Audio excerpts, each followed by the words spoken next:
ஈரோடு மாவட்டம் சென்னிமலை அருகே வெறிநாய் கடித்து 18 ஆடுகள் உயிரிழந்துள்ளன. உயிரிழந்த ஆடுகளை எடுத்துக்கொண்டு விவசாயிகள் தாலுகா அலுவலகம் செல்ல முயன்ற நிலையில் அங்கு போலீசாருடன் தள்ளுமுள்ளு ஏற்பட்டுள்ளதை அண்மை செய்தியாக பார்த்து வருகிறோம். கூடுதல் விவரங்களை செய்தியாளர் மணிகண்டன் வழங்க கேட்கலாம். வணக்கம் மணிகண்டன், இந்த சம்பவம் குறித்த கூடுதல் விவரங்கள். ஈரோடு மாவட்டம் சென்னிமலை அடுத்துள்ள ஓலப்பாளையம் பகுதியை சேர்ந்த சென்னியப்பன் என்பவர் அவரது தோட்டத்தில் 28 ஆடுகளை வளர்த்து வருகிறார். இந்த நிலையில அப்பகுதியில் சுற்றி திரியும் வெறிநாய்கள் சென்னியப்பனின் ஆட்டுப்பட்டிக்குள் புகுந்து கழித்ததில் 18 ஆடுகள் உயிரிழந்ததாக கூறப்படுகிறது. மேலும் 10 ஆடுகளுக்கு உடலில் காயம் ஏற்பட்ட நிலையில் சம்பவம் குறித்து வனத்துறை அதிகாரிகள் மற்றும் சென்னிமலை போலீசார் விசாரணை நடத்தி வராங்க. இதனிடையே உயிரிழந்த ஆடுகளுக்கு இழப்பீடு வழங்க வேண்டும், ஆடுகளை கடித்து வரும் வெறிநாய்களை பிடிக்க நடவடிக்கை எடுக்க வேண்டும் என கூறி இறந்த ஆடுகளுடன் பெருந்துறை தாலுகா அலுவலகத்திற்கு செல்வதற்காக அப்பகுதியை சேர்ந்த 30க்கும் மேற்பட்ட விவசாயிகள் ஓலப்பாளையத்திற்கு வந்தனர்.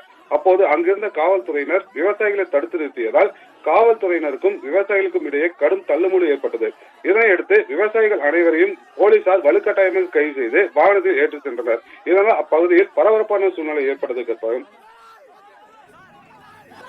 விவரங்களுக்கு நன்றி மணிகண்டன்.